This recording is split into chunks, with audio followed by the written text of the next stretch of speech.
Corruption is a devil we know, and patriotism is an awkward bedfellow. This is TwoandaMic.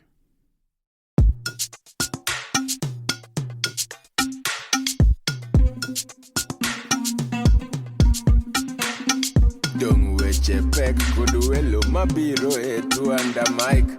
Dung parodit kod jok mawuoye TwoandaMic. Seche tin sud buta wawinji e TwoandaMic. Ola wachokre wabed piny bi wawinje ero chako Dungo mit ndi podcast makende. Putting aside Machiavellian principles of leadership and management, we seem to have settled into the understanding that some corruption is necessary. Regardless of how much we dress things up, philosophize, or prevaricate, we tend to return to this overall consensus. It has recently been joined by an awkward partner in patriotism. The idea that if our own people are using corruption to further national interests, and getting a bit extra on the side, well, that's fine. To go on too much about it, to complain that the political class is benefiting more than it should, or to suggest they do away with luxury altogether, is unpatriotic. How can our leaders do without the fineries? They carry the dignity of our nations on their shoulders. If they look impoverished in the face of other nations, especially resource-rich nations, then we look bad too, and we can't have that. This is a simplification of a process that has gone on for a very long time. It has existed ever since the first monarchs started getting protection money from their affiliated robber barons and their men-at-arms at the expense of the local population. Courtly traditions have grown from the imaginations of entitlement. The idle thoughts of people who could laze on large chairs that grew into thrones, thinking up new and crazy ways to appear more important than everyone else. From the old gods to the one God, those who could see, dream, hear, or sense the instructions of a higher power, if they could cunningly convince the sovereign lord of their mutual importance and benefit, a handy arrangement could be made. From local wise people to witches to truth-sayers and priests, religious representatives of every kind have managed to merge myth and majesty. What is the point of a king if he doesn't benefit from the support of a god? What is the point of a god if they do not have a noble representative on earth advised by the most pious and visionary religious servants? One must always be seen to support the other, for their dynasties to rule successfully over the people. And so it has been, from mud huts to skyscrapers, from thanes to jarls, warlords to earls, barons and kings, queens and princesses, sultans and emirs. Society has shifted upwards. Growth has been facilitated by power. Power has been supported or built up by the ambitious.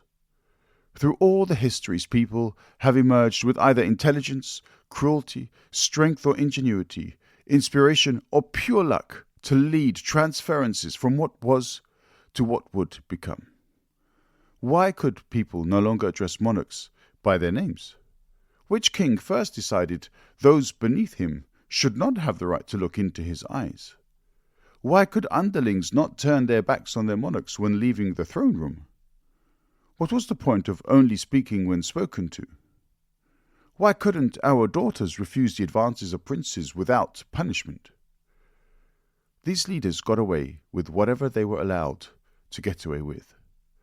Today, politicians are no different. Business leaders are no different. We are no different. People who see themselves at the center of all things will push the limits. They will ask for more and expect to attain it.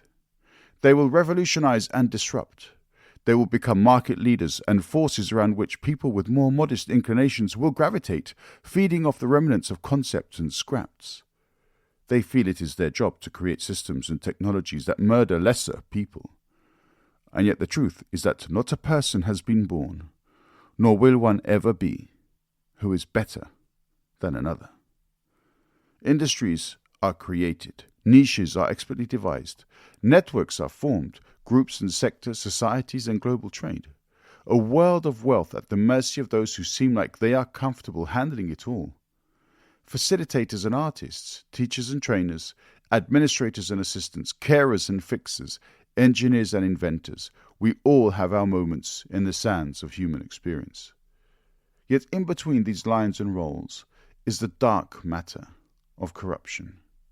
The unknown component that links everything seen and felt most of us will never truly come to learn of, but that which dictates how we live.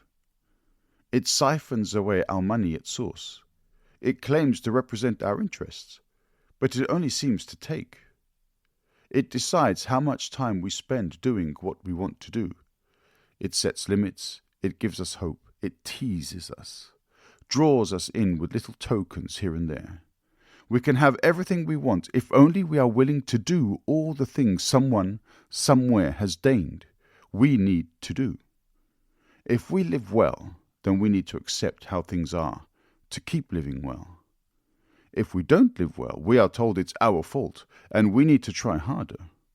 Or we are told someone else, who is also living badly, has taken a little from us, and that little has made all the difference. We are told to scrap so someone else might be entertained by the spectacle. Of course, I'm oversimplifying. We all know what's what. We can see the world lapping at our ankles and threatening to pull us in deeper. For decades, the value of our money has been decreasing. The little we have is worth less and less. The downward spiral of value is not a consequence of natural market dynamics. Economies have been created with that purpose in mind. There are key indicators. Inflation is set at a target of 2% annually. Why? Why does a system need to bake in an automatic cost to society before a word of discontent has even been uttered? High-value assets such as property and land continue to go up in value despite already being largely unattainable to many. Why? New homes that are built rarely cater to the needs of those who are desperate to be housed. Why? Social spending is always the first to be cut, yet military engagements are financially supported immediately. Why? Our pension funds are practically non-existent, and seeing as we will have to work longer and longer as we age, pensions may be done away with altogether. Why? Healthcare and education are huge targets for tech companies, but there is no clear evidence to suggest there is any benefit to the users. On top of that, governments are giving them millions to grab our data without permission. Why? Energy prices for a long time were connected to the highest form of energy provision on the market. How can such a flagrant breach of competition rules have been permitted? It clearly only benefited the energy companies, not the consumers. So why was it allowed to happen? Why? Why? Why?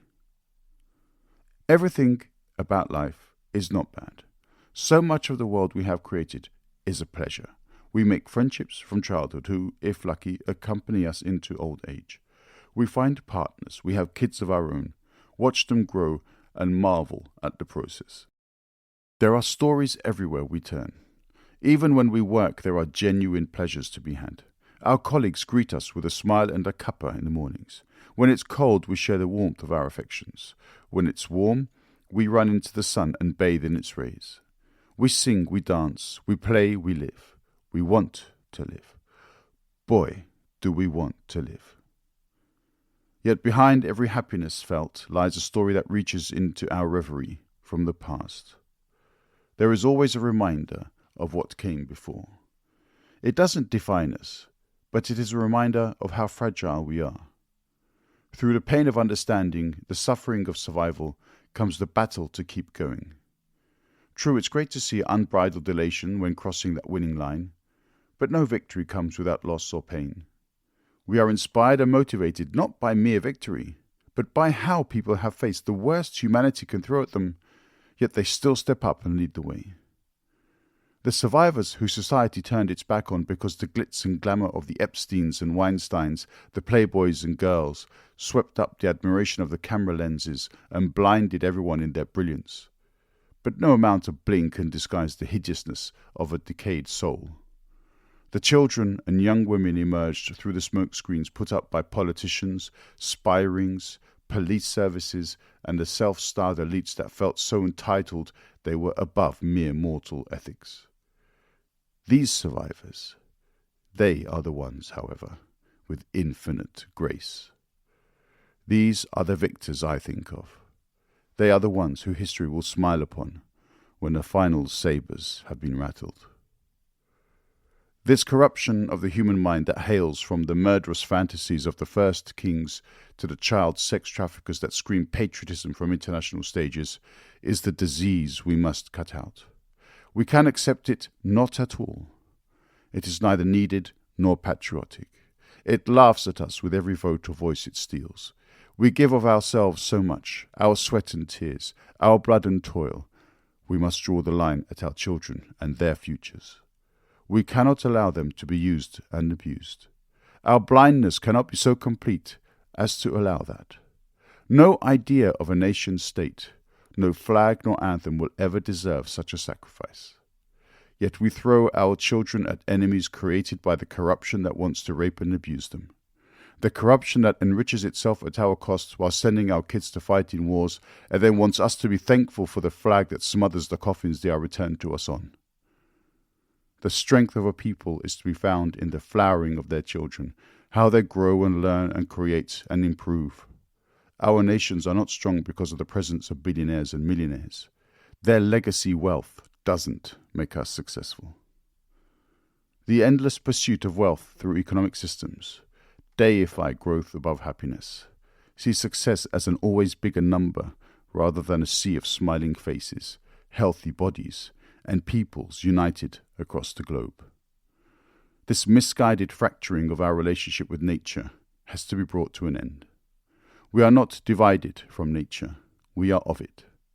Placing our importance above naturally occurring events is foolhardy. Pretending that the value of completely human creation should supersede the guidance our planet is giving us is reckless and unbelievably ignorant. It is time we took a stand. It is time we woke up.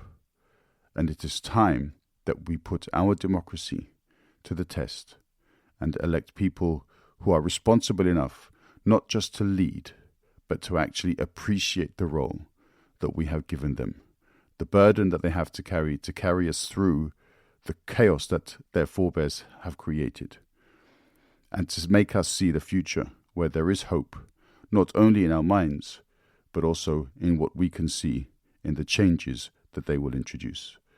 This is TwoandaMic. Rise up and be curious. Two, and a mic.